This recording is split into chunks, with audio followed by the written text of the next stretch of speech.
moment to subscribe to Cafecito Break, to tell your familia que nosotros estamos aquí presentes. Hello. Welcome to Cafecito Break. I'm your host, Rosangel Pérez.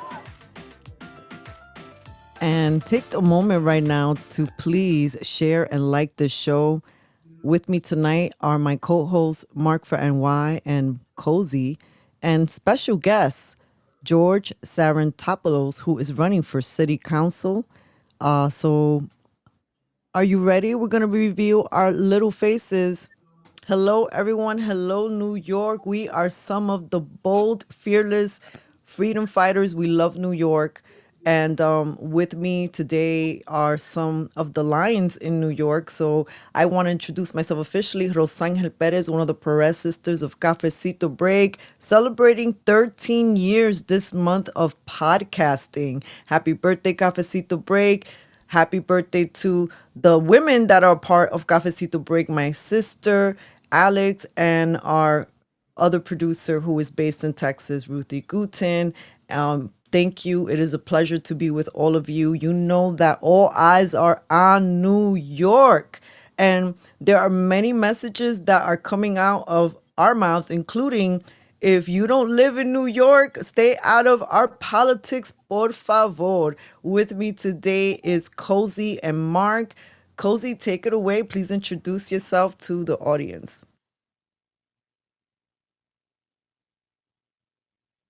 Sorry about that.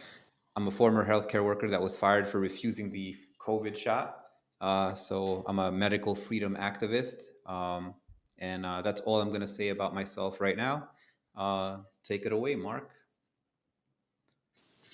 Hello, fellow freedom-loving Americans. Welcome to another edition of the New York Freedom Fighters podcast, airing every Monday. I am a former state assembly and city council candidate, and we actually have a very special guest today who is running for the city council seat that I ran for 4 years ago. Was always behind the scenes, never really much of a spotlight person, not really on social media, comes to the events, supports candidates, and now he's putting himself in the spotlight by throwing his hat in the ring. The winner of the Republican primary, looking to make it 2 elections in a row as he wins the general election. George of the Jungle, that's the concrete jungle of New York. George, welcome to the program. And what made you decide to throw your hat into the ring after being behind the scenes for so long? Well, first of all, I really had to sell it to my wife. When I told my wife I was running in January, February, I was thinking about it. She was not a happy camper. But I'll tell you a little bit where I'm coming from. About 2.5 years ago, I was always involved with campaigns, Mark. You know that. I was behind the scenes. I was a consultant on some campaigns. It's not my primary business, but I really felt after 2020, I wanted to get Republicans elected here in New York. And I got very involved with local politics. I was behind the scenes, running campaigns, consulting on it. I ran Vito LaBella for state senate here in New York.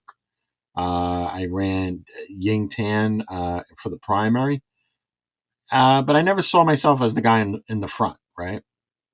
And then 2.5 years ago, I got diagnosed with prostate cancer. Now, usually prostate cancer is, it's not great, right? But it's one of the better cancers to get because there's a lot of treatment options. But at the time, we found out after a scan that the cancer had spread way beyond the prostate and spread to the bones and the lymph nodes, and it wasn't looking so good. 2.5 years ago, I was making last will and testament, living will, all that fun stuff, and I'd asked my wife. First of all, I asked the doctor, like, hey, what's the prognosis here? And he's like, well, we don't really like to speculate. We don't really do that. I'm like, doc, I don't have a pension. I'm a self-employed. I've owned my own business.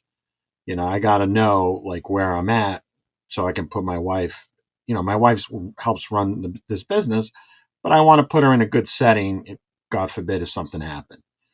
He said, well, and then I finally got it out of him. I spoke to a couple of doctors. It said it was a 70 to 90% chance I wasn't going to make 5 years. And, let me tell you, that's a real heavy burden. You really get time to think about a lot of things. And I did a lot of chemo. I told the doctor, hit me with whatever you got. I did hormone therapy, and I'm not ashamed to admit it. I prayed a lot, a lot. I'm happy to report last year my MRI came up clean, completely clean. That doesn't happen, not when you're in stage 3 and 4. That doesn't really happen too often. And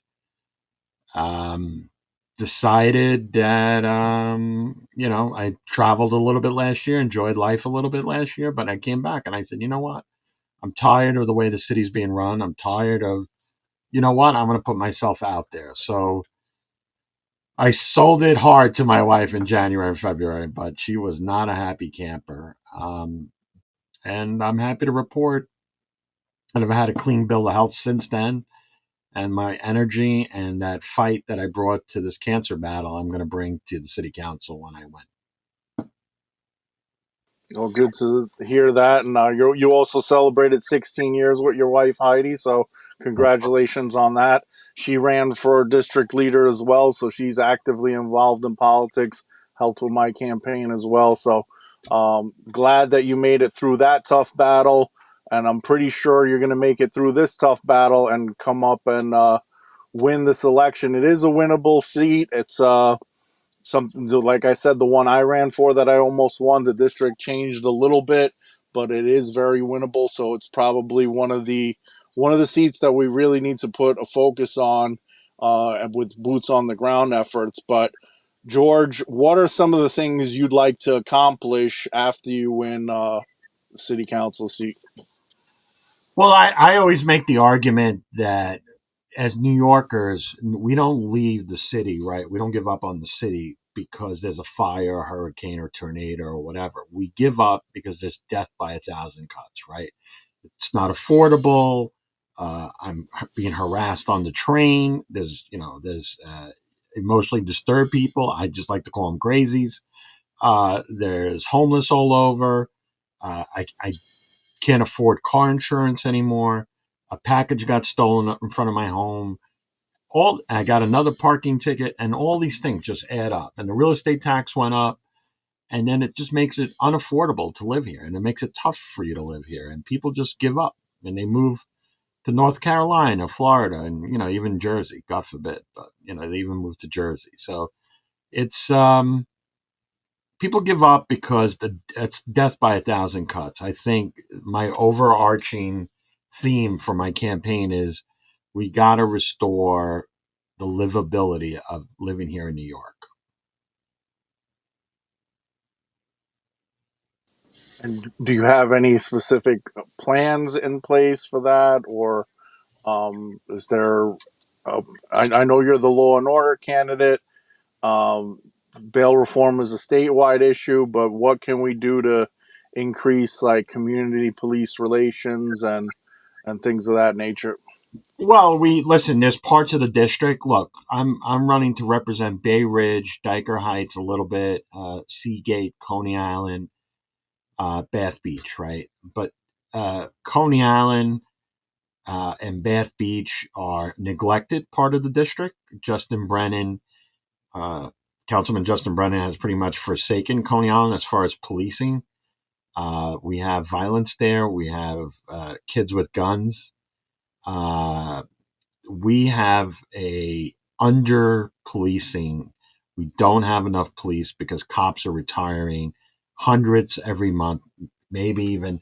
So we are not getting enough police. So, for example, and we are taking away the tools that they need to work. For example, I don't know if you guys know about or talk about it. They want to do away with the gang database. So the gang database, you get arrested and you belong to the Crips, the Bloods, whatever, MS-13, whatever gang. They're going to keep track. You got arrested at this location on this date and you were doing this crime.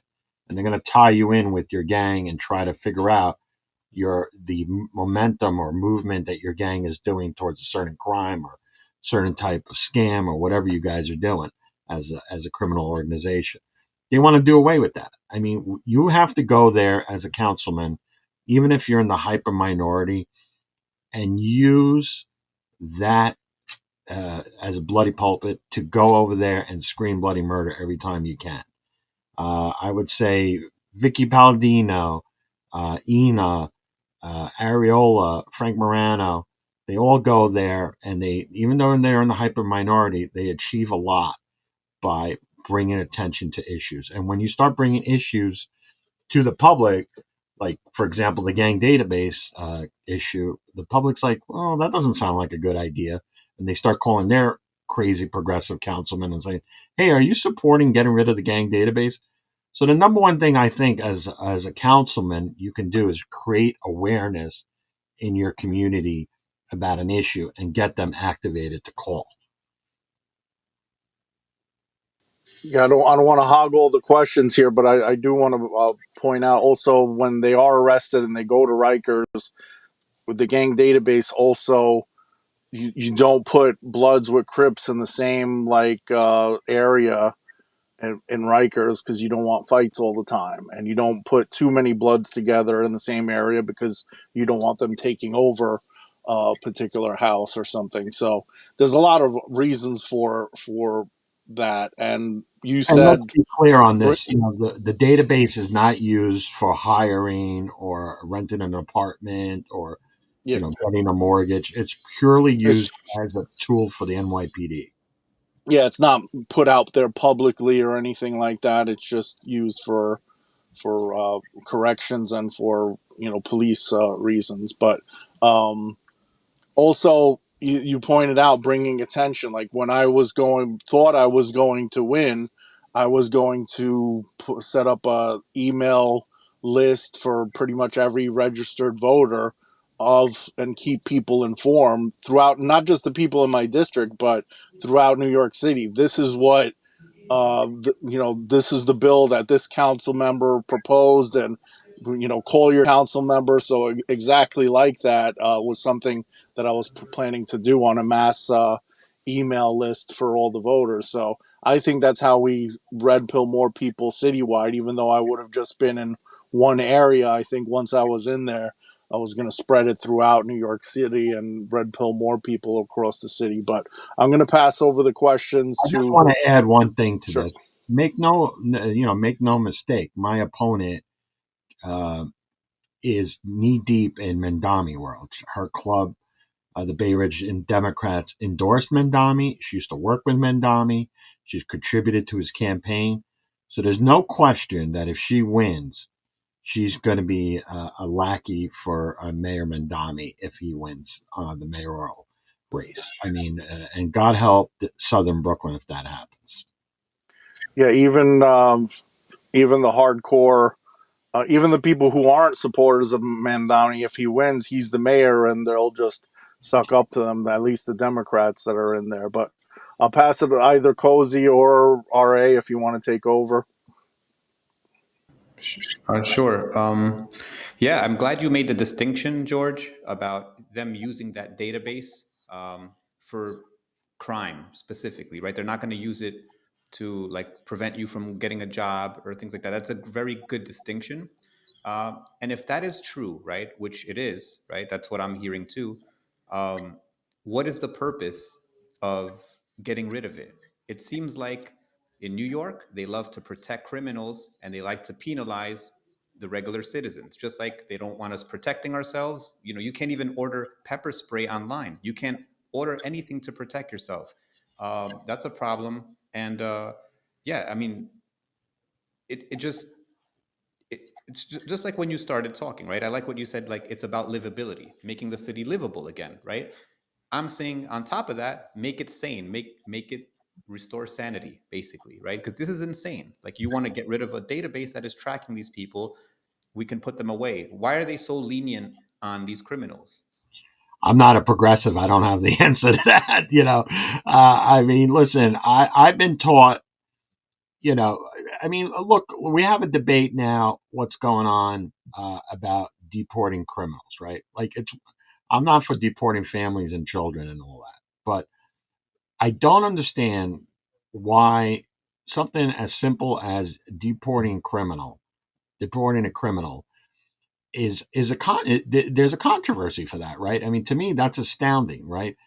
somebody comes into your home, they eat your food, you pay, you loan them money, you give them some money, and they stay on your couch, and then you wake up in the morning and your silverware is gone, your silver, the good stuff.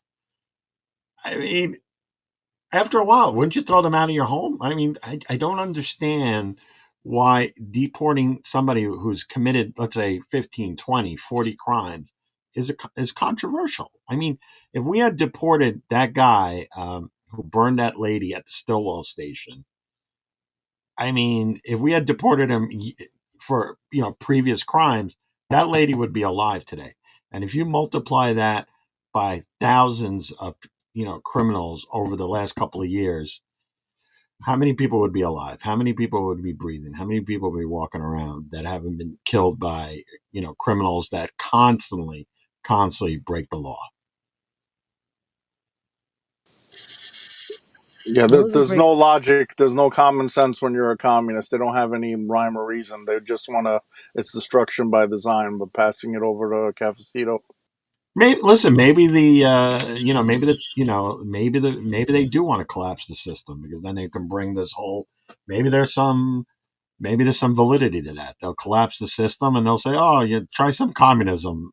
That'll take care of everything." Or socialism. I mean, because you see them being easy on criminals, and you're like, why would they do that? That doesn't even make sense. Yeah, when you destroy the system, when destroy things more, people are more reliant on the government. When the economy's bad and when people can't get a job, they rely on the government for handouts. And Democrats, they you said you can't understand why they wouldn't want them to leave. It's because Democrats like spending other people's money, and they like taking care of people when it's not their money either. Like, they don't care when uh you know our social system is giving free healthcare, free food, free money, free housing to illegal immigrants. They don't care because it doesn't matter, and it's just Well, like I it's a said, I'm not for deporting families and children, yeah. but criminals, I'm sorry, that shouldn't even be up for debate. I mean, look, you sometimes suspect. What was that strategy, the Cloward and Piven strategy of collapsing the system so they can introduce socialism and communism? You sometimes see it. Like, why else would they let criminals run free in the city? Yep, we've That been saying it definitely for a long makes. time. Destruction by design. Sorry, or Cafecito, go ahead. I So mean, I think that we're all kind of in the same, thinking about the same thing. Like, why are certain things being permitted if it doesn't seem like, let's allow the chaos so that then we can implement what the solutions are going to look like. What I don't like about living in New York City and the hijacking of some of the just the policies, in a sense, I feel like they're speaking to a very tiny percentage, and they're not really in favor of families. And again, one can argue, right, that the way the city is being ushered and pushed and policies is so that there are no thriving family units, that they're kind of pushed out of the city. And you could kind of see that when there's envisioning for like micro apartments and how people want to position that to be like, the it thing.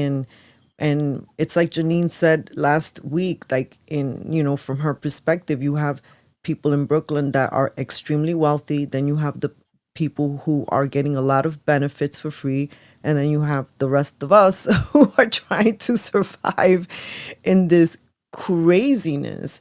That to me is maybe one of the number one reasons of leaving this left this kind of thinking. But there's so much brainwashing, George, because so many people in communities like mine are told, don't go out to vote. Someone who doesn't look like you does not have your best interest. They're eating everything that Mom Donnie says, because he's like the hero. He's coming in offering solutions, to people who are living paycheck to paycheck in dire straits. Yet there's no connection. Like there's a big disconnection between like elite money funding certain things and then boots on the ground candidates who are really trying to make a difference for the communities. And then this entity, this little machine that keeps operating in Brooklyn. And when you, as you understand it, George, what gives you the motivation to sort of be like, no, I'm going to face this because my city's in trouble? Well, listen, you face cancer, everything else is kind of mediocre. There's nothing they can do to you that scares you. I mean, look, um, the machine tried to steal the election from me, right? I mean, I don't know if you guys know about it. Mark, I'm sure, was following. Kazi probably was following it. But, there was dead people who voted in my election. And then we found that was, I don't know if you know this, just for your audience, there was a person who went to the local councilman's office and said, "Hey, I didn't vote in this primary." And then they started looking into it, and they found not only that his vote was cast, but there was dead people that had voted in this election. And then my team found, with my legal team, when we were looking through it, we found 22 ballots thrown in a box a week after the election. And they all went for my opponent. So, listen, I understand the machine very well. I don't know where that came from, but I hope they get investigated and get sent to jail.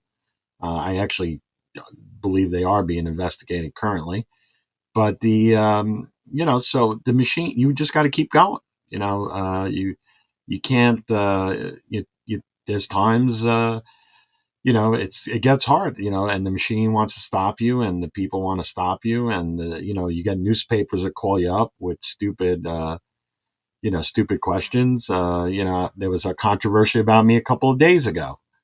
I don't know if you guys know about it, but this was the gotcha moment for me, right? So I bought in 2020 for my wife a Kanye West hat, a couple of hats, right? And it apparently it was marked down as a donation to his presidential campaign.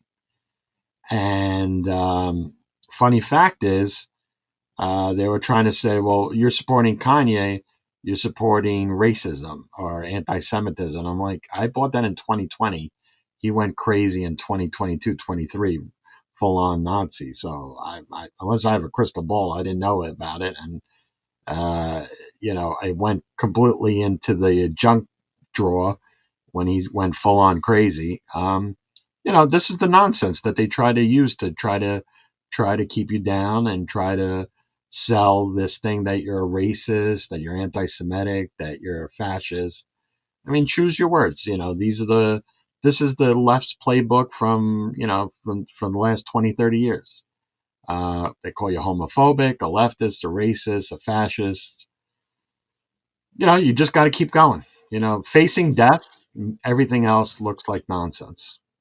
Well, I wanted to make a comment on that. Thank you for sharing that story, that testimonial, right? Because I don't know how many people would have looked death in the eye and just been like, "You're not defeating me. I'm gonna keep on living my life. I'm gonna live it to the max." And so that's a beautiful testimony, and it also is encouraging to see that someone who's like faced death and been like, no, like if I can meet this, I can meet the battles of like loving my city and leading it. What are some of the things that you are seeing within like your community that are some of the things that you would like to help support, like either change or or add to? I would say the number one thing that I get a lot of calls about, or when I knock on doors that I hear a lot about, is that our community has homelessness, which it never had 10, 15, 20 years ago. And I'm sure Mark can attest to this. He knows Bay Ridge pretty well. We never had that. And they're at the 95th Street station. They're at the Alpine Theater on the side there. They're at Cannonball Park. And we are just turning a blind eye to it. And I believe that not only do they make life around hell for everyone else, they're living in hell themselves, right? They're living in this hell of they have a mental health issue, but the hell of addiction. They're always chasing the next high. And as a humane society, the progressives always claim how humane they are and how, they care or empathetic.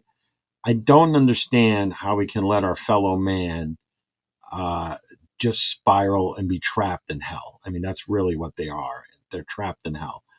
And we have to show them tough love. A lot of them get government benefits. We should go to them and say, listen, we're not here to cut off your benefits, but in part of you going to getting benefits of any sort, of any money, is you got to go to a program. You got to clean up. I mean, we wouldn't accept that. Again, going back to my analogy of somebody sleeping on your couch. If they were doing drugs all day, we would be like, you know what? You either got to get to rehab or you got to get out. So why are we, and as a society, these people, 70% of them, they estimate are, yes, there's a lot of them that have mental health issues, but 70% of them on top of that have an addiction issue. That's one estimate. I'm sure it's not a scientific estimate, but it's one activist estimate of how many are dealing with some type of addiction issue. It's just shocking to me that we're okay with that, and this fentanyl is killing people, and is killing people every day, and is trapping people in this hell. And I think we can do better as a society. Yeah, that was part of my platform when I was running as well, to mandate drug testing if you're not working and receiving benefits. If you're working and you're just not making a lot and you're getting benefits to kind of supplement that, that's a different story. But if you're not doing anything with your life, you got to go and get drug testing and go into a program. Your benefits aren't going to get cut off if you test positive. You just got to, get some type of help. So if you know about the appointment a month in advance and you're still getting high in advance, then treatment is definitely necessary. We got to wrap up the first half hour of the show. I was smiling before when Cafecito talked because we always have the New York sound effects in the background with the sirens when she's talking to give you that real authentic New York feel. But we're wrapping up the first half, which is airing on Brooklyn Free Speech Saturdays 2:30 on BPN, and most people think you mentioned all the names. I'll quote Lesko Brandon of the fake news song that I have, because people think the R stands for racist and they won't vote for the R, so they call it a alt-right, far-right, all the wrong rights, xenophobic, transphobic, all the phobics, tinfoil hat, QAnon crazy conspiracy theorist. That's what the fake news does. They brainwash people to believe that Republicans are racist. They are family-oriented, God-loving, caring people who want to make a difference, who want to help the homeless. The last 12 years of Democrats, homelessness and crime continued to increase. So you make a decision if that's a coincidence and if it's time for a real change or not. With that being said, the non-PG portion of the show will start momentarily. Thank you for joining us on Brooklyn Free Speech, and we'll see you next week.